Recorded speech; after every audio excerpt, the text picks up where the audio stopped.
समय हो चला है झारखंड की खबरों को जानने का, उनसे अपडेट होने का। तो चलिए जानते हैं आज की झारखंड की 25 मुख्य बड़ी खबरों को। तो चलिए शुरुआत करते हैं आज की पहली और महत्वपूर्ण बड़ी खबर से। 1 साल के लिए और बढ़ेगी सहायक पुलिसकर्मियों की अनुबंध की अवधि, 1700 कर्मियों को होगा फायदा। राज्य के उग्रवाद प्रभावित 12 जिलों में नियुक्त सहायक पुलिसकर्मियों के अनुबंध की अवधि जल्द ही बढ़ेगी। गृह विभाग ने 1 साल के लिए अनुबंध की अवधि बढ़ाने का प्रस्ताव बढ़ा दिया है। आधिकारिक सूत्रों के अनुसार जल्द ही सहायक पुलिसकर्मियों के अनुबंध की अवधि 1 साल के लिए बढ़ा दी जाएगी। इसके पीछे तर्क दिया गया है कि पुलिसकर्मियों की बहाली प्रक्रिया पूरी नहीं हो पाने के कारण सरकार के लिए भी एक साथ इतनी संख्या में नियुक्त सहायक पुलिसकर्मियों को हटा देने से उग्रवाद प्रभावित जिलों में विधि व्यवस्था के संधारण में परेशानी खड़ी हो सकती है। यह मालूम हो कि राज्य के उग्रवाद प्रभावित 12 जिलों दुमका, सिमडेगा, गुमला, खूंटी, पूर्वी सिंहभूम, पश्चिमी सिंहभूम, गिरिडीह, पलामू, गढ़वा, चतरा, लातेहार में लगभग 2400 सहायक पुलिसकर्मी नियुक्त किए गए थे। पिछली बार अनुबंध की अवधि बढ़ाए जाते समय इनकी संख्या लगभग 1800 रह गई थी। अब लगभग 1700 सहायक पुलिसकर्मियों के कार्यरत रहने की संभावना है। आज मुख्यमंत्री हेमंत सोरेन और मुख्य न्यायाधीश आएंगे रांची। मुख्यमंत्री हेमंत सोरेन आज मंगलवार की शाम दिल्ली से रांची आएंगे। वही झारखंड हाईकोर्ट के नवनियुक्त मुख्य न्यायाधीश तरलोक सिंह चौहान भी रांची आएंगे। मालूम हो कि कल 23 जुलाई को राजभवन में न्यायमूर्ति तरलोक सिंह चौहान को राज्यपाल संतोष गंगवार पद एवं गोपनीयता की शपथ दिलाएंगे। न्यायमूर्ति तरलोक सिंह चौहान के शपथ ग्रहण समारोह में काफी संख्या में हिमाचल प्रदेश व अन्य जगहों से उनके रिश्तेदार, नजीकी व जस्टिस भी आ रहे हैं। इनकी संख्या लगभग 60 है, जिन्हें राज्य सरकार ने स्टेट गेस्ट घोषित किया है। उन्हें होटल रेडिशन ब्लू, बीएनआर व अन्य होटलों में ठहराने की व्यवस्था की गई है। मालूम हो कि हिमाचल प्रदेश हाईकोर्ट के जस्टिस तरलोक सिंह चौहान को हाल ही में झारखंड हाईकोर्ट का चीफ जस्टिस नियुक्त किया गया है। जानकारी के अनुसार मुख्यमंत्री भी आज शाम ही दिल्ली से रांची आ रहे हैं। वहीं कल 23 जुलाई को चीफ जस्टिस तरलोक सिंह चौहान के शपथ ग्रहण समारोह में शामिल होंगे। उसके अगले दिन 24 जुलाई को मुख्यमंत्री कैबिनेट की बैठक करेंगे। झारखंड के दक्षिण पूर्वी जिलों में 24 जुलाई को भारी बारिश की आशंका। 26 जुलाई तक जारी रहेगा बारिश का दौर। तो झारखंड में एक बार फिर से मानसून सक्रिय हो गया है। मौसम पूर्वानुमान के मुताबिक आज 22 जुलाई को अधिकांश जिलों में सामान्य से मध्यम दर्जे की बारिश हो सकती है। इसके बाद कल 23 जुलाई को मौसम अधिक सक्रिय रहेगा। उत्तर पश्चिमी बंगाल की खाड़ी में बन रहे सिस्टम के प्रभाव से राज्य के उत्तर पूर्वी और मध्य भागों में भारी बारिश और तेज हवाओं के आसार हैं। राज्य के दक्षिण पूर्वी जिलों में 24 जुलाई को भारी बारिश की आशंका है। राज्य के जिन जिलों में बहुत भारी बारिश होने की आशंका है उनमें पूर्वी सिंहभूम, पश्चिमी सिंहभूम, सिमडेगा, सरायकेला खरसावां, देवघर, दुमका, गिरिडीह, गोड्डा, जामताड़ा, गोड्डा, पाकुड़ और साहिबगंज जिले शामिल हैं। इससे लेकर मौसम विभाग ने ऑरेंज अलर्ट जारी किया है। वही विभाग की ओर से जो है राज्य के दक्षिण पश्चिमी और उत्तर पूर्वी जिले के कुछ इलाकों में भारी बारिश होने की आशंका है। इसके अलावा इन इलाकों में गर्जन के साथ आकाशीय बिजली गिरने और 30 से 40 किलोमीटर प्रति घंटे की रफ्तार से हवा चलने की भी आशंका है। इसको लेकर मौसम विभाग ने येलो अलर्ट जारी किया है। इसके अलावा 26 जुलाई को भी मौसम विभाग ने राज्य के कुछ हिस्सों में बहुत भारी बारिश होने की आशंका व्यक्त की है। इससे लेकर भी ऑरेंज अलर्ट जारी किया गया है। इसके साथ ही 26 जुलाई को भी कई क्षेत्रों में गरज चमक के साथ हल्के से मध्यम दर्जे की बारिश के आसार हैं। रांची में एचईसी कर्मियों का अर्धनग्न प्रदर्शन, प्रबंधन की चुप्पी पर फूटा गुस्सा। एचईसी के सफाई मजदूरों का आंदोलन सोमवार को और उग्र हो गया। आंदोलन के तीसरे सप्ताह में कार्मिकों ने अर्धनग्न होकर विरोध प्रदर्शन किया। सैकड़ों की संख्या में कार्मिक मुख्यालय के सामने जुटे और घंटों नारेबाजी की। आंदोलन कर रहे कार्मिकों की मांग लंबे समय से लंबित है। इनमें सितंबर 2023 से जनवरी 2024 तक का बकाया वेतन, पुराना ठेका नियम लागू करना, ईएसआई की चिकित्सा सुविधा बहाल करना, कार्यस्थल पर सुरक्षा और सम्मानजनक कार्य दिवस शामिल हैं। इन मांगों को लेकर कार्मिक कई बार ज्ञापन सौंप चुके हैं और झारखंड के श्रम मंत्री, श्रम आयुक्त, सांसद, विधायक समेत संबंधित अधिकारियों से मुलाकात भी कर चुके हैं। बावजूद इसके एचईसी प्रबंधन की ओर से कोई ठोस आश्वासन अब तक नहीं मिला है। कार्मिकों ने लगातार हो रही अनदेखी और चुप्पी के विरोध पर अर्धनग्न होकर प्रदर्शन किया है। उनका कहना है कि जब श्रम की गरिमा की कोई कद्र नहीं, जब वेतन के लिए बार बार दरवाजे खटखटाने पड़ रहे हैं, तो अब शांत बैठना संभव नहीं है। प्रदर्शन के दौरान कई बार माहौल तनावपूर्ण हुआ और पुलिस बल के साथ हल्की धक्का मुक्की और नोकझोंक की स्थिति बनी। हालांकि किसी बड़े टकराव की सूचना नहीं मिली है। विधवा महिला के साथ क्रूरता की हदें पार, निर्वस्त्र कर की गई मारपीट, बाल काटे गए, एक आरोपी गिरफ्तार। झारखंड में अंधविश्वास की एक और भयावह तस्वीर सामने आई है। हजारीबाग जिले के बरही थाना क्षेत्र के एक गांव में एक विधवा महिला के साथ क्रूरता की सारी हदें पार कर दी गई।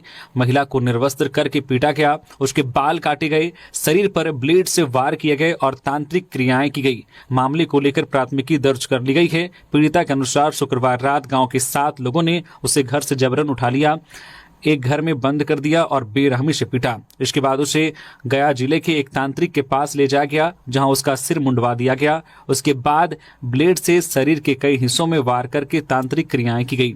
महिला द्वारा पुलिस को दिए गए आवेदन में बताया गया है कि आरोपियों ने पहले 20,000 रुपए और फिर 80,000 रुपए की मांग की। पीड़िता के बेटे ने किसी तरह 10,000 रुपए का इंतजाम करके उन्हें पहुंचा दिया, जिसके बाद शनिवार रात करीब 10 बजे महिला को घायल हालत में बरही बाजार में फेंक दिया गया, जहां से वह किसी तरह घर पहुंची। पीड़ित ने रविवार को बरही थाने में लिखित आवेदन दिया। इस पर बरही थाना प्रभारी आभास कुमार ने बताया कि पीड़िता के आवेदन के आधार पर कांड संख्या 268-25 के तहत 7 लोगों के खिलाफ जो मामला दर्ज कर लिया गया है। इनमें से एक आरोपी को गिरफ्तार कर लिया गया है, जबकि बाकी आरोपियों की गिरफ्तारी के लिए लगातार छापेमारी की जा रही है। मामले को गंभीरता से लेते हुए पुलिस ने जांच तेज कर दी है। उन्होंने कहा कि अंधविश्वास के नाम पर इस हैवानियत को अंजाम देने वाले दोषियों को किसी भी हाल में जो बख्शा नहीं जाएगा। सावन की दूसरी सोमवारी पर देवघर में आस्था का सैलाब, बोलबम के जयकारे से गुंजायमान हुआ बाबा धाम, कांवरियों की लगी लंबी कतार। सावन की दूसरी सोमवारी के मौके पर देवघर के बाबा धाम में भक्तों का जन सैलाब देखने को मिला। आधी रात से ही कांवरियों के पहुंचने का सिलसिला जारी रहा। देवघर में कांवरियों की 5 किलोमीटर लंबी लाइन देखने को मिली। सुबह 4 बजे से पट खुलने के बाद श्री राम झा चौक से बरमसिया तक बनाए गए रूट लाइन में कांवरियों की लंबी कतार दिखी। कांवरियों ने कहा है कि वे रविवार रात 10 बजे से ही लाइन में खड़े हैं। जो कांवरिया रात्रि के 10 बजे लाइन बनाकर खड़े हुए थे, उन्हें सोमवार को करीब 2 बजे जल चढ़ाने का मौका मिला। वह जिला प्रशासन के द्वारा कांवरियों की भीड़ को देखते हुए सुरक्षा के पुख्ता इंतजाम किए गए थे। बरमसिया से लेकर श्रीराम चौक तक जगह जगह जिला प्रशासन और स्थानीय लोगों के द्वारा श्रद्धालुओं को पानी, शरबत और जूस मुहैया कराया जा रहा था। सिमडेगा में नाबालिग लड़की को अगवा कर युवक ने किया दुष्कर्म, बनाया आपत्तिजनक वीडियो। सिमडेगा के कोलेबिरा थाना क्षेत्र में एक नाबालिग आदिवासी लड़की को अगवा कर दुष्कर्म करने और आपत्तिजनक वीडियो बनाने का मामला प्रकाश में आया है। पीड़िता के परिजनों ने कोलेबिरा थाना में आवेदन देकर आरोपी के विरुद्ध कार्रवाई की मांग की है। पीड़िता के परिजनों द्वारा थाने में दिए गए आवेदन के अनुसार 13 वर्षीय नाबालिग लड़की विगत 16 जुलाई रात 9 बजे से लापता थी। काफी ढूंढने के बाद भी उसकी कोई जानकारी नहीं मिली। अचानक 3 दिनों बाद नाबालिग बच्ची 19 जुलाई को घर वापस लौटी और उसने परिजनों को आप बीती सुनाई। पीड़िता ने परिजनों को बताया कि 16 जुलाई की रात 9 बजे युवक ने फोन कर चुपके से घर से बाहर आने के लिए कहा। बाहर नहीं आने पर परिवार को जान से मारने की धमकी दी। डर के मारे लड़की जो परिवार को बिना बताए घर से बाहर निकल गई। इसके पश्चात युवक नाबालिग लड़की को दूर ले गया, उसे डरा धमकाकर आपत्तिजनक वीडियो और फोटो दिखाया और फिर उसके साथ दुष्कर्म किया। अगले 3 दिनों तक वह लड़की को बंधक बनाकर उसके साथ दुष्कर्म करता है और उसकी आपत्तिजनक वीडियो बनाता रहा। परिजनों ने यह भी बताया है कि आरोपी युवक 3 माह पूर्व भी लड़की को डरा धमकाकर बगीचा ले गया था, जहां उसके साथ दुष्कर्म कर उसका आपत्तिजनक फोटो खींचा था और वीडियो बनाया था, जिसे दिखाकर आरोपित आए दिन लड़की को ब्लैकमेल कर रहा था। शिकायत मिलने के बाद पुलिस रेस हुई और आरोपी को गिरफ्तार कर लिया। पाकुड़ में आकाशीय बिजली गिरने से युवक की मौत। नारायणखोर गांव जाते वक्त हुआ हादसा, खेत में हुआ वज्रपात। पाकुड़ नगर थाना क्षेत्र में सोमवार को आकाशीय बिजली गिरने से एक युवक की मौत हो गई। मृतक की पहचान पाकुड़ प्रखंड के कुमारपुर निवासी हबीबुर रहमान 22 वर्षीय के रूप में हुई। वह स्वर्गीय सलीम शेख का इकलौता पुत्र था और दवा का कारोबार करता था। घटना सिद्धार्थ नगर मोहल्ले के पास स्थित एक खेत में हुई। हबीबुर व्यवसाय के सिलसिले में नारायणखोर गांव जा रहा था। रास्ते में उसने टॉयलेट के लिए बाइक रोकी। इसी दौरान आकाश में जोरदार बिजली चमकी और वह उसकी चपेट में आ गया, जिससे मौके पर ही उसकी मौत हो गई। स्थानीय लोगों ने नगर थाने को सूचना दी। पुलिस ने मौके पर पहुंचकर जांच की। कुछ लोगों ने 100 का फोटो सोशल मीडिया पर साझा किया। इससे मृतक की पहचान हुई और परिजन मौके पर पहुंचे। पुलिस ने 100 को सोना जोड़ी सदर अस्पताल भेज दिया। वोटर के लिए हर हाल में होगा 2 किलोमीटर के अंदर मतदान केंद्र। मुख्य निर्वाचन पदाधिकारी ने की बैठक। झारखंड में मतदाताओं के लिए 2 किलोमीटर के अंदर हर हाल में मतदान केंद्र होगा। भारत निर्वाचन आयोग के निर्देश पर मुख्य निर्वाचन पदाधिकारी कार्यालय इसे पुनर्गठित करने में जुट गया है। 21 जुलाई को मुख्य निर्वाचन पदाधिकारी के रवि कुमार की मौजूदगी में वीडियो कॉन्फ्रेंसिंग के जरिए बैठक हुई, जिसमें सभी जिलों के उप निर्वाचन पदाधिकारी शामिल हुए। इस मौके पर मुख्य निर्वाचन पदाधिकारी ने कहा है कि राज्य में मतदान केंद्रों का नक्शा बनाने एवं जियो फेंसिंग करने का कार्य किया जा रहा है। इस दौरान यह भी सुनिश्चित करना है कि मतदाताओं को अपने मतदान केंद्र तक पहुंचाने के लिए 2 किलोमीटर से अधिक दूरी तय न करनी पड़े। साथ ही एक मतदान केंद्र पर 1200 से अधिक मतदाता ना हो। इसके साथ ही मतदान केंद्र के विखंडन के दौरान इस बात का भी ध्यान रखा जाए कि एक परिवार या एक टोला के मतदाताओं को अलग अलग मतदान केंद्र पर ना जाना पड़े। सिमडेगा में नाबालिग से दुष्कर्म पर मुख्यमंत्री हेमंत सोरेन सख्त, कहा बर्दाश्त के काबिल नहीं है, हो कड़ी कार्रवाई। सिमडेगा जिले के कोलेबिरा थाना क्षेत्र में नाबालिग लड़की को अगवा करके अश्लील वीडियो बनाने व दुष्कर्म करने का मामला सामने आया है। पीड़िता के स्वजन ने एक युवक पर आरोप लगाते हुए कड़ी कार्रवाई की मांग की है। इस मामले को लेकर नेता प्रतिपक्ष बाबूलाल मरांडी ने भी उठाया है, जिसके बाद मुख्यमंत्री हेमंत सोरेन ने संज्ञान लिया है। उन्होंने सिमडेगा डीसी और सिमडेगा पुलिस से कहा है कि यह बिल्कुल बर्दाश्त के काबिल नहीं है। आरोपियों की पहचान कर उन्हें अविलंब गिरफ्तार कर आगे कठोरतम कार्रवाई करें। साथ ही बच्ची एवं उनके पूरे परिवार की सुरक्षा एवं अन्य सभी सरकारी सहायता उपलब्ध कराते हुए सूचना दे। इरफान सहित कुल 6 तमिलनाडु में हुए अगवा, मंत्री ने दी डीजीपी को जानकारी। जामताड़ा जिले के नारायणपुर प्रखंड के 6 बच्चे जो रोजगार की तलाश में तमिलनाडु गए थे, वहां अगवा कर लिए गए हैं। अपहरणकर्ताओं ने परिजनों से फिरौती की मांग की है और अब तक परिवार 80,000 रुपए की राशि भेज भी चुका है। घटना की जानकारी मिलने पर झारखंड के कांग्रेस विधायक और मंत्री इरफान अंसारी ने राज्य के डीजीपी और मुख्य सचिव से संपर्क कर इस गंभीर मामले की जानकारी साझा की है। उन्होंने बच्चों की सुरक्षित वापसी के लिए तत्काल कार्रवाई की मांग की है। अगवा बच्चों के परिजनों के अनुसार अपहरणकर्ताओं द्वारा लगातार वीडियो कॉल के माध्यम से डराया धमकाया जा रहा है और बड़ी रकम की मांग की जा रही है। वे अपनी सामर्थ्य अनुसार अब तक 80,000 रुपए की राशि किडनैपर्स को भेज चुके हैं। अगवा हुए बच्चों की पहचान इरफान अंसारी, जहीर अंसारी, अरबाज अंसारी, किस्मत अंसारी, इरशाद अंसारी और अल्फत अंसारी के रूप में हुई है। ये सभी नारायणपुर प्रखंड के निवासी हैं और मजदूरी के सिलसिले में तमिलनाडु गए थे। परिवारों ने राज्य सरकार से मांग की है कि जल्द से जल्द बच्चों को सुरक्षित छुड़ाया जाए।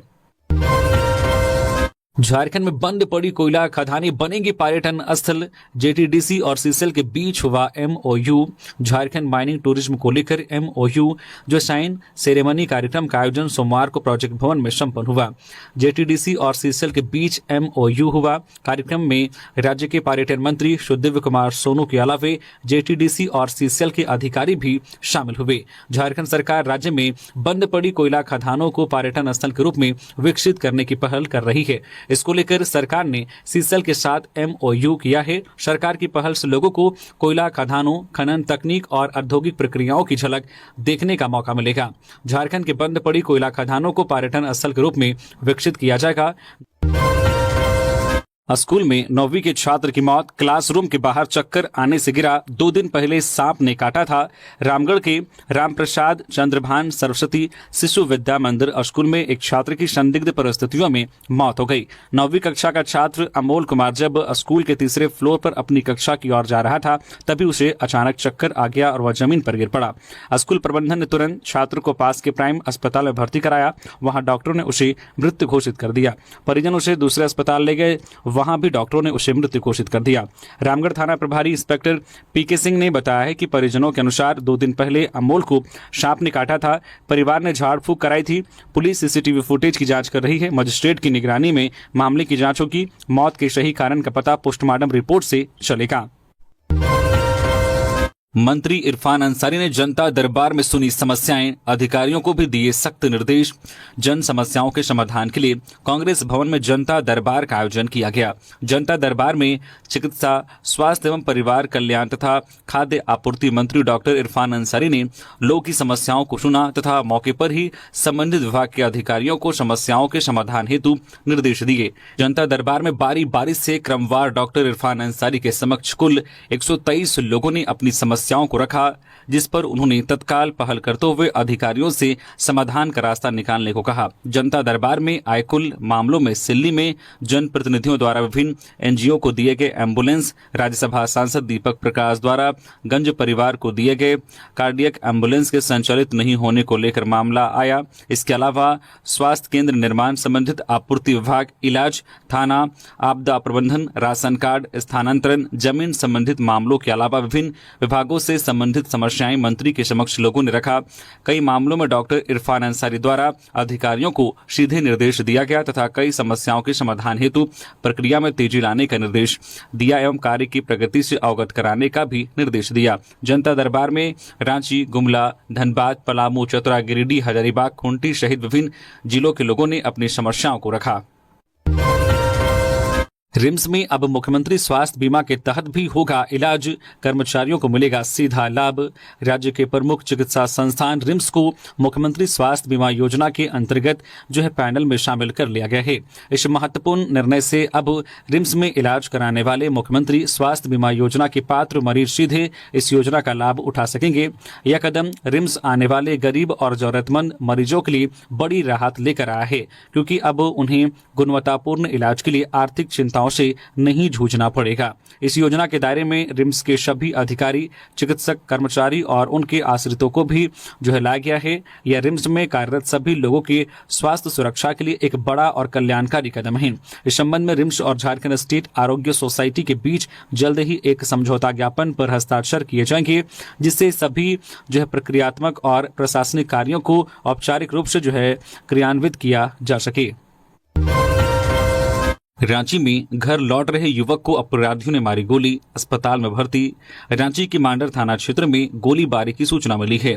टांगर बंसली के गुलजार मोहल्ला में चाचकोपी निवासी बबलू नामक युवक को अपराधियों ने गोली मारी है।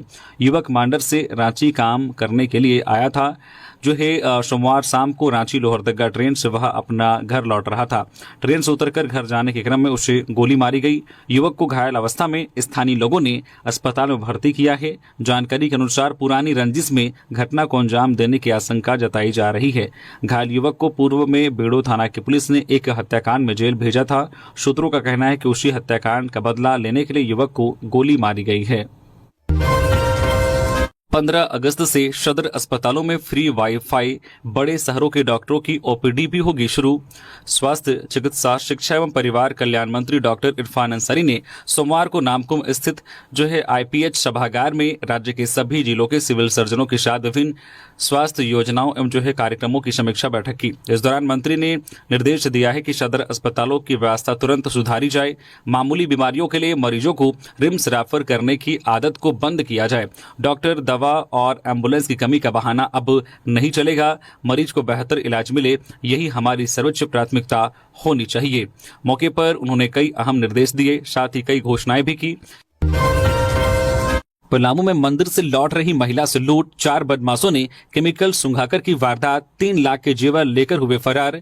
पलामू के शहर थाना क्षेत्र में पुलिस लाइन रोड स्थित मेजर मोड़ पर सोमवार सुबह एक बुजुर्ग महिला से जेवर लूट की वारदात सामने आई है। शिव मंदिर से पूजा कर लौट रही महिला को 4 बदमाशों ने निशाना बनाया। घटना सुबह 8:30 बजे की है। 2 बाइक सवार और 2 अन्य पैदल युवकों ने महिला का पीछा किया। सुनसान गली में एक युवक ने होम्योपैथी दवा दुकान का पता पूछा। उसने खुद को वृंदावन से बताया। इसी दौरान अन्य बदमाशों ने महिला का मुंह और गला दबाकर केमिकल सुंघा दिया। महिला के बेहोश होने पर बदमाश उसके गले की चेन, हाथ की 2 अंगूठियां और कान की बालियां लेकर फरार हो गए। सभी जेवर सोने के थे, जिसकी कीमत लगभग 3 लाख रुपए है। गिरिडीह में झपट मार गिरोह के 2 सदस्य धराए। चोरी के 6 मोबाइल, बाइक और 9400 रुपए बरामद। ग्रामीणों और पुलिस ने मिलकर पकड़ा। गिरिडीह जिले के जमुआ थाना क्षेत्र में रविवार शाम एक बड़ी कामयाबी हासिल हुई। जमुआ चौक पर फल खरीद रहे एक व्यक्ति से मोबाइल और नकदी झपट कर भाग रहे 2 अपराधियों को ग्रामीणों और पुलिस ने संयुक्त कार्रवाई में पकड़ लिया। बाइक सवार 2 युवकों ने एक व्यक्ति के हाथ से स्मार्टफोन और 2000 रुपए छीन लिए। स्थानीय लोगों और पुलिस ने पीछा कर दोनों को जमुआ प्रखंड मुख्यालय के मुख्य द्वार के पास पकड़ लिया। पकड़े गए आरोपी बोकारो जिले के नावाडी थाना क्षेत्र के सुरही गांव के रहने वाले हैं। इनकी पहचान गंगा कुमार और विष्णु विश्वकर्मा के रूप में हुई है। खोरी महुआ एसडीपीओ राजेंद्र प्रसाद ने सोमवार को यह जानकारी दी। रामगढ़ का अद्भुत टूटी झरना शिव मंदिर, जहां मां गंगा खुद करती है महादेव का 365 दिन जलाभिषेक। सावन माह के दूसरे सोमवार के अवसर पर शिव मंदिरों में भक्तों की भीड़ उमड़ पड़ी। वहीं रामगढ़ जिले के सांडी बोंगावार में टूटी झरना के शिव मंदिर में भी श्रद्धालु दर्शन के लिए पहुंचे। इस मंदिर की सबसे बड़ी खासियत यह है कि मंदिर की उत्तर दिशा में शिवलिंग है। शिवलिंग के पश्चिम दिशा में भगवान विष्णु चतुर्भुज रूप में विराजमान हैं, जिनकी नाभि से मां गंगा दोनों हाथों से जलाभिषेक कर रही है। मां गंगा 365 दिन शिवलिंग का जलाभिषेक करती है। या पानी कहां से आ रहा है या आज तक किसी को नहीं पता चल सका है। सावन के दूसरे सोमवार के मौके पर शिवलिंग पर जलाभिषेक करने अलग अलग जगहों से श्रद्धालु पहुंचे। झारखंड में यह अनोखा शिवलिंग है जिस पर मां गंगा द्वारा आदिकाल से जल अभिषेक हो रहा है। टूटी झरना शिव मंदिर का पौराणिक इतिहास है। शिव की कृपा भक्तों को यहाँ बरबस खींच लाती है। नियमों की अनदेखी और बाहरी नियुक्तियों के खिलाफ जेएलकेएम का फार्मेसी काउंसिल पर प्रदर्शन। झारखंड लोकतांत्रिक क्रांतिकारी मोर्चा जेएलकेएम अपने क्षेत्रीय और स्थानीय हितों को लेकर लगातार सक्रिय भूमिका निभा रहा है। इस क्रम में संगठन ने झारखंड फार्मेसी काउंसिल में स्थानीय झारखंडी अभ्यर्थियों के नियम संगत चयन की मांग को लेकर आंदोलन की घोषणा की है।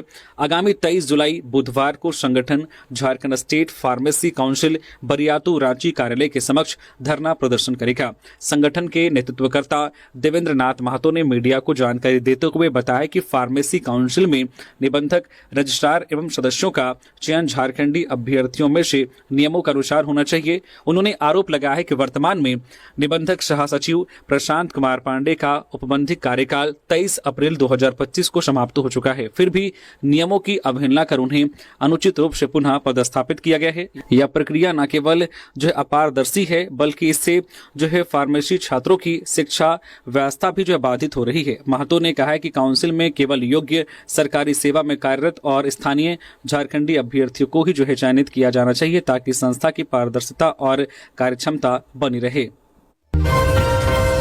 चतरा में उग्रवादियों और सुरक्षा बलों में मुठभेड़। कुंदा के अनगढ़ा जंगल में सर्च ऑपरेशन जारी। मोबाइल और पिट्ठू बैग बरामद। चतरा के कुंदा थाना क्षेत्र के अनगढ़ा जंगल में रविवार रात सुरक्षा बलों की प्रतिबंधित उग्रवादी संगठन टीएसपीसी से मुठभेड़ हो गई। यह घटना उस समय हुई जब हाल ही में चतरा से सीआरपीएफ की टीम को नक्सलवाद खत्म होने का दावा करते हुए वापस बुला लिया गया था। एसपी सुमित अग्रवाल ने बताया कि नक्सली गतिविधि की सूचना मिलने पर पुलिस टीम सर्च अभियान चला रही थी। इसी दौरान टीएसपीसी से मुठभेड़ हुई। मुठभेड़ में पुलिस को कोई नुकसान नहीं हुआ। अभी तक किसी की गिरफ्तारी नहीं हुई है। पुलिस जवानों पर नजर पड़ते ही उग्रवादियों ने फायरिंग शुरू कर दी। जवाबी कार्रवाई में जवानों ने भी फायरिंग की। खुद पर सुरक्षा बलों को भारी पड़ता देख सभी उग्रवादी मौके से भाग निकले। सूत्रों के अनुसार घटनास्थल से सुरक्षा बलों को एक एंड्रॉयड मोबाइल और एक पिट्ठू बैग मिला है। मुठभेड़ के बाद पुलिस और सुरक्षा बल अनगढ़ा जंगल में सघन तलाशी अभियान चला रहे हैं। वे उग्रवादियों के संभावित ठिकानों और संदिग्ध गतिविधियों का पता लगा रहे हैं। हथौड़े से पति के सिर पर मारा, 100 को जलाया। अवैध संबंध की वजह से दंपति में हुआ था विवाद। मर्डर के बाद पत्नी भाग गई थी मायके। सरायकेला में राजेश कुमार महता की 15 जुलाई को हुई हत्या का पुलिस ने सोमवार को खुलासा कर दिया है। हत्या आदित्यपुर थाना अंतर्गत धीराजगंज सतबहिनी में राजेश की पत्नी पूजा कुमारी ने की थी। पुलिस ने आरोपी को गिरफ्तार कर लिया है। एसपी मुकेश कुमार लुनायत के अनुसार पुलिस पूछताछ में आरोपी पूजा ने बताया कि पति का किसी अन्य लड़की से अवैध संबंध था। वह उसके सामने ही उस लड़की से घंटों मोबाइल पर बातचीत करता था। इसी बात पर 15 जुलाई की रात दोनों के बीच झगड़ा हुआ था। गुस्से में पूजा ने सोई अवस्था में राजेश के सिर पर हथौड़े से वार कर उसकी हत्या कर दी। इसके बाद 100 को घर में रखे पेट्रोल से छिड़क कर आग लगा दिया। घटना के बाद पूजा बच्चों को लेकर गिरिडीह अपने मायके आ गई। पुलिस ने हत्या में प्रयुक्त लोहे का हथौड़ा भी बरामद कर लिया है। बीते शनिवार को राजेश कुमार महता का अधजला शव उसके किराए के मकान से लहूलुहान अवस्था में मिला था। कमरे से दुर्गंध आने की सूचना पर आदित्यपुर पुलिस वहां पहुंची थी। उसके बाद घर का ताला तोड़कर शव बरामद किया गया। मृतक गिरिडीह जिला के उधनाबाद का रहने वाला था। पाकुड़ एसपी हत्याकांड में जजों में मतभेद, एक ने फांसी की सजा को सही माना, दूसरे ने किया बरी। अब चीफ जस्टिस कोर्ट में होगी सुनवाई। वर्ष 2013 में पाकुड़ के तत्कालीन एसपी अमरजीत जो है बलिहार समेत 6 पुलिसकर्मियों की हत्या के मामले में दोषी ठहराए गए 2 नक्सलियों सुखलाल उर्फ प्रवीर दा और जो है सनातन बास्की उर्फ ताला दा को मिली फांसी की सजा पर झारखंड हाईकोर्ट की खंडपीठ में शामिल 2 जजों ने अलग अलग राय दी है। खंडपीठ में शामिल जस्टिस आर मुखोपाध्याय ने दोषियों की अपील को स्वीकार करते हुए उन्हें बरी कर दिया, जबकि जस्टिस संजय प्रसाद ने फांसी की सजा को बरकरार रखा है। दोनों जजों के बीच जो मतभेद होने के कारण मामला अब चीफ जस्टिस को भेजा जाएगा। संभावना है कि इस निर्णय के लिए दूसरी बेंच को सौंपा जाएगा। मोस्ट वांटेड सोहेल खान राजस्थान की एक युवती के साथ गिरफ्तार, पिस्तौल और कारतूस बरामद। पलामू और गढ़वा के most wanted criminal Sohail Khan को पुलिस ने धर दबोचा है। उसके पास से एक देशी पिस्टल, मैगजीन और 80,000 रुपए नगद बरामद हुए हैं। सोहेल मूल रूप से गढ़वा थाना क्षेत्र के उजरी मोहल्ला का निवासी है। उसके खिलाफ रंगदारी, छिनतई और एनडीपीएस के जो है कई कांड दर्ज हैं। वह कई बार जेल जा चुका है। गिरफ्तारी के वक्त उसकी कार में राजस्थान की 20 वर्षीय युवती नंदिनी जो है सांगत मौजूद थी। उसको भी न्यायिक हिरासत में भेजा गया है। गिरफ्तार युवती राजस्थान के धौलपुर जिला के कोलारी थाना क्षेत्र स्थित बरागांव की रहने वाली है। बोकारो में गाय चोरी पर फूटा खटाल संचालकों का गुस्सा। बोकारो के सिटी थाना क्षेत्र के दुंदीबाग इलाके में गाय चोरी की बढ़ती घटनाओं ने खटाल संचालकों का सब्र का बांध तोड़ दिया है। लगातार हो रही चोरी से आक्रोशित पीड़ितों ने आरोपियों के खटाल पर धावा बोलकर मवेशियों को कब्जे में ले लिया है। ये पूरा मामला इलाके में चर्चा का विषय बन गया है। जानकारी के मुताबिक दुंदीबाग खटाल से बीते कई दिनों से गाय और भैंसों की चोरी हो रही थी। स्थानीय खटाल वालों ने इसकी शिकायत सिटी थाना में दर्ज कराई, लेकिन पुलिस द्वारा कोई कार्रवाई न होने पर खुद ही गायों की तलाश शुरू की गई। सीसीटीवी फुटेज में 3 संदिग्धों को रात के अंधेरे में गाय चोरी करते हुए देखा गया, जिसके आधार पर पीड़ितों को सूचना मिली कि चोरी की गई गाय बारी कोऑपरेटिव पुल के नीचे एक खटाल में रखी गई है। सूचना मिलते ही दुंदीबाग के खटाल संचालक मौके पर पहुंचे। पहले तो दोनों पक्षों के बीच समझौते की कोशिश हुई, लेकिन जब आरोपी पक्ष ने कहा है कि कुछ गाय कट चुकी है तो पीड़ित पक्ष का गुस्सा फूट पड़ा। इसके बाद उन्होंने आरोपी के खटाल पर धावा बोलकर वहां मौजूद सभी मवेशियों को अपने कब्जे में ले लिया और वापस लाकर पेड़ से बांध दिया। स्थानीय खटाल संचालकों ने आरोप लगाया है कि अब तक 200 से अधिक गाय चोरी हो चुकी है और अगर प्रशासन ने कार्रवाई नहीं की तो वे अब खुद न्याय करेंगे। इस घटना ने इलाके में कानून व्यवस्था और पशु सुरक्षा पर सवाल खड़े कर दिए हैं। पुलिस प्रशासन की निष्क्रियता से नाराज लोग अब खुद मोर्चा संभालने लगे हैं, जिससे स्थिति और भी संवेदनशील होती जा रही है। गोमिया में ट्रैक्टर पलटने से एक की मौत, मवेशी को बचाने में हुआ हादसा, ट्रैक्टर चालक गंभीर रूप से घायल। बोकारो जिले के गोमिया में एक दर्दनाक सड़क हादसे में 18 वर्षीय मजदूर की मौत हो गई। चिल्ड्रन पार्क के पास रविवार देर रात हुए इस हादसे में ट्रैक्टर चालक गंभीर रूप से घायल हो गया। मृतक की पहचान कस्बा गड्ढा निवासी नीरज भुइया के रूप में हुई है। घायल ट्रैक्टर चालक रतन हेम्ब्रम 22 वर्षीय को रांची रिम्स रेफर किया गया। हादसे के समय ट्रैक्टर मरम्मत के बाद गोमिया से लौट रहा था। चिल्ड्रन पार्क के सामने सड़क पर अचानक एक मवेशी आ गया। चालक ने मवेशी को बचाने की कोशिश में ट्रैक्टर से नियंत्रण खो दिया।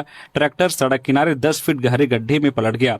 ट्रैक्टर पर सवार अन्य 2 युवक जो है शशि कुमार मरांडी 15 वर्षीय और मंगल भुइया 25 वर्षीय बाल बच गए। गुमला में 3 तस्कर गिरफ्तार, छात्रों को 4,000 रुपए प्रति ग्राम में ब्राउन शुगर बेच रहे थे, 9,200 रुपए नगद बरामद। गुमला पुलिस ने सोमवार को तार जाली फैक्ट्री के पीछे से 3 नशा तस्करों को गिरफ्तार किया है। आरोपियों के पास से 10.120 ग्राम ब्राउन शुगर बरामद की गई है। पकड़े गए आरोपियों में खोरा निवासी 25 वर्षीय रितेश कुमार लाल, 24 वर्षीय अभिषेक दास और 22 वर्षीय सूरज सिंह शामिल हैं। एसडीपीओ सुरेश प्रसाद यादव ने बताया कि एसपी को गुप्त सूचना मिली थी। इसके बाद थानेदार महेंद्र करमाली के नेतृत्व में टीम ने छापेमारी की। पुलिस को देखकर कुछ विद्यार्थी और संदिग्ध व्यक्ति भागने लगे। पुलिस ने काले रंग की स्कूटी पर सवार 3 लोगों को पकड़ा। तलाशी में आरोपियों से एक वेट मशीन, चांदी की चेन, 3 मोबाइल और 9,200 रुपए नकद बरामद हुए। पूछताछ में पता चला है कि आरोपी विद्यार्थियों को 4,000 रुपए प्रति ग्राम की दर से ब्राउन शुगर बेचते थे। आरोपी सूरज सिंह जनवरी 2025 में भी जेल जा चुका है। पुलिस ने तीनों आरोपियों को गिरफ्तार कर जेल भेज दिया है। जमशेदपुर की बेटी ने विश्व स्ट्रेंथ लिफ्टिंग में रचा इतिहास। स्नेहा कुमारी ने थाईलैंड में जीता 2 स्वर्ण, 100 किलो वजन उठाकर किया कमाल। जमशेदपुर के मानगो गौड़ बस्ती की 25 वर्षीय स्नेहा कुमारी ने थाईलैंड की राजधानी बैंकॉक में भारत का नाम रोशन किया है। 16 से 19 जुलाई तक आयोजित जो 12वीं विश्व स्ट्रेंथ लिफ्टिंग चैंपियनशिप में स्नेहा ने 2 स्वर्ण पदक जीते हैं। स्नेहा ने स्ट्रेंथ लिफ्टिंग और IB वर्ग में शानदार प्रदर्शन किया है। प्रतियोगिता के दौरान उन्होंने 100 किलोग्राम वजन उठाया। इस मूवमेंट में पाकिस्तान, श्रीलंका, नेपाल, रूस और मेजबान थाईलैंड सहित कई देशों के खिलाड़ियों ने हिस्सा लिया है। नेताजी यूनिवर्सिटी की छात्रा स्नेहा रोज 4 घंटे अभ्यास करती है। उनके पिता कामेश्वर ठाकुर ने कड़ी मेहनत कर बेटी को इस मुकाम तक पहुंचाया है। पिछले साल आर्थिक तंगी के कारण वह प्रतियोगिता में हिस्सा नहीं ले पाई थी। बंधु तिर्की के सरकारी आवास की गिरी दीवार, 2 घायल। कांग्रेस नेता और झारखंड के पूर्व मंत्री बंधु तिर्की के सरकारी आवास की दीवार गिरने की सूचना मिली है। बताया जा रहा है कि दीवार गिरने की वजह से श्याम उरांव और विनय कुमार घायल हो गए हैं। बताया जा रहा है कि बारिश की वजह से दीवार गिरी है। जानकारी के अनुसार काम के सिलसिले में बाइक पर सवार होकर श्याम उरांव और विनय कुमार जा रहे थे। अचानक बाइक पर ही दीवार गिर गई, जिसमें दोनों घायल हो गए। इसके बाद दोनों घायलों को अस्पताल ले जाया गया है। बेटियों की सुरक्षा को लेकर महिला कांग्रेस का केंद्र सरकार के खिलाफ प्रदर्शन। सिटी सेंटर से निकाली रैली। बेटियों की सुरक्षा और बढ़ते अत्याचार के खिलाफ धनबाद जिला महिला कांग्रेस कमेटी ने सोमवार को केंद्र सरकार के खिलाफ सिटी सेंटर से रणधीर वर्मा चौक तक रैली निकालकर जोरदार विरोध प्रदर्शन किया। रैली के माध्यम से महिला कांग्रेस ने स्पष्ट संदेश दिया है कि जब तक देश की हर बेटी सुरक्षित और सम्मानित नहीं होगी, उनकी लड़ाई सड़क से संसद तक जारी रहेगी। रैली का नेतृत्व जिला महिला कांग्रेस अध्यक्ष सीता राणा कर रही थी। रैली में बड़ी संख्या में महिला कार्यकर्ता शामिल हुई। इस मौके पर धनबाद जिला कांग्रेस अध्यक्ष संतोष सिंह भी मौजूद रहे। इस दौरान सीता राणा ने केंद्र सरकार पर हमला बोलते हुए कहा है कि बेटी बचाओ बेटी पढ़ाओ अभियान केवल एक दिखावटी नारा बनकर रह गया है। देश भर में बेटियों के साथ हो रहे अत्याचार और बढ़ते अपराध चिंताजनक हैं, लेकिन केंद्र सरकार इसे रोकने में विफल साबित हो रही है। उन्होंने कहा है कि प्रधानमंत्री और भारतीय जनता पार्टी को बेटियों की सुरक्षा और न्याय सुरक्षित करने के लिए ठोस कदम उठाने होंगे। तो ये थी आज की झारखंड की टॉप बड़ी खबरें। इसी तरह से झारखंड की हर एक छोटी बड़ी खबर देखने के लिए आप हमारे चैनल न्यूज झारखंड चैनल को सब्सक्राइब करके बेल आइकन प्रेस कर दीजिए, जिससे आप तक झारखंड की हर एक छोटी बड़ी खबर का अपडेट आप तक पहुंचता रहे। तो अभी के लिए बस इतना ही। हमें दीजिए इजाजत, फिर मिलते हैं किसी और खबरों के साथ। धन्यवाद।